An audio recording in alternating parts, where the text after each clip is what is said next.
22 septembre 1960, 22 septembre 2023, cela fait 63 ans que le Mali a accédé à la souveraineté nationale et internationale. Cette année, l'événement est célébré dans un contexte de lutte implacable contre les terroristes. On se rappelle, dans un passé récent, ces terroristes ont attaqué des paisibles citoyens, faisant de nombreuses victimes. C'est pourquoi ce 63e anniversaire sera célébré dans la plus grande sobriété. Ainsi en ont décidé les autorités. Une décision saluée par la population. Hawa Kamara. Oumou Sankaliba voyage à destination de Ségou après un séjour consacré au traitement d'une maladie à Bamako. Son voyage n'est pas lié à la célébration du 22 septembre auprès des siens. Elle affirme respecter la décision des autorités de célébrer ce 63e anniversaire de l'indépendance du Mali dans la sobriété, histoire de rendre hommage aux victimes des récents événements survenus.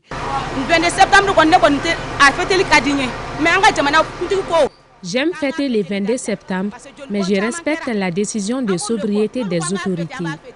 Cette fête intervient dans un contexte de deuil. Je souhaite que la paix revienne au Mali.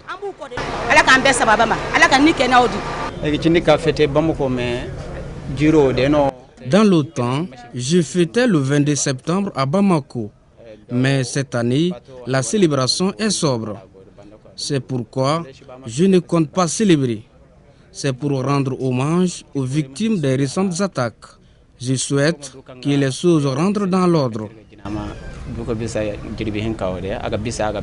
Pour cet autre passager, en dépit du caractère sobre de la fête, il ne fait point de dérogation à ce qu'il considère comme une tradition.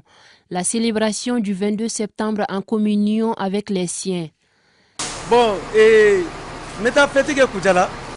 Je pars pour Koutiala pour la fête du 22 septembre avec mes amis. Que la paix règne au Mali.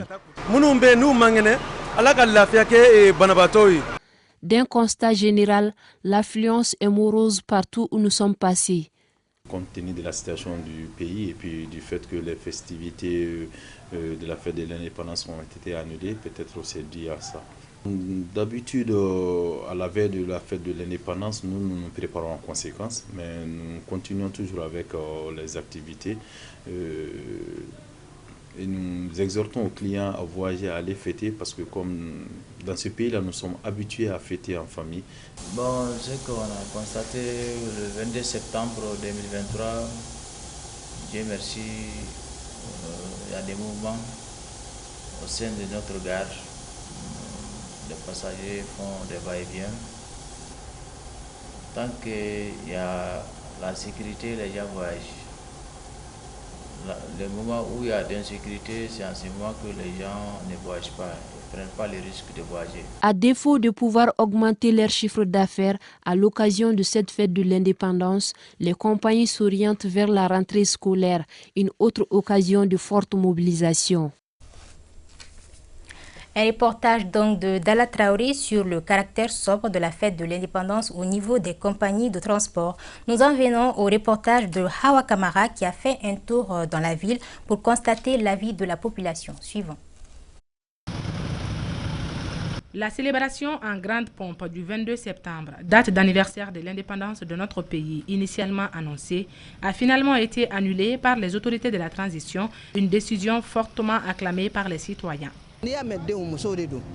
Quand les enfants du pays sont touchés, nous les femmes nous sommes directement concernés. Cette décision de Assimi Goïta nous réjouit beaucoup. Nous aurons l'occasion dans les prochaines années de célébrer en grande pompe l'indépendance de notre pays. Cela nous montre que les autorités pensent aux populations et aux forces armées de sécurité. Et si l'État prend des décisions en disant que la fête ne sera pas comme d'habitude, ça c'est un acte salutaire. Assimi, quand il est venu, dit que le Mali serait pour les Maliens. Et que si le Mali serait pour les Maliens, le combat des Maliens serait toujours pour les Maliens. Et dans cette logique-là, nous sommes là aujourd'hui pour pouvoir magnifier cela avec le gouvernement. Quand on se réfère à la situation du pays, vraiment on doit exécuter cette décision.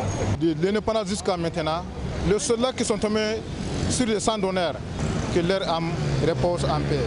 Selon nos interlocuteurs, en de pareilles circonstances, c'est l'union sacrée et la vigilance qui prévalent.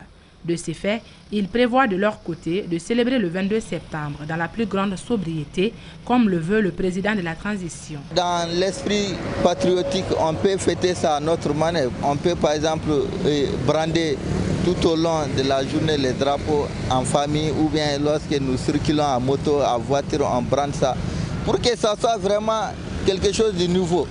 Puisqu'on a évité les côtés festifs, aujourd'hui Assimi, son équipe, il mérite l'encouragement, il mérite des félicitations de la part de tous les Maliens, de toute l'Afrique d'ailleurs.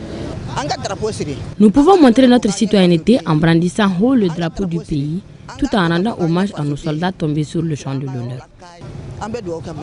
Fortement mobilisés derrière les autorités, nos interlocuteurs sont convaincus que cette transition mènera le bateau Mali à bon port.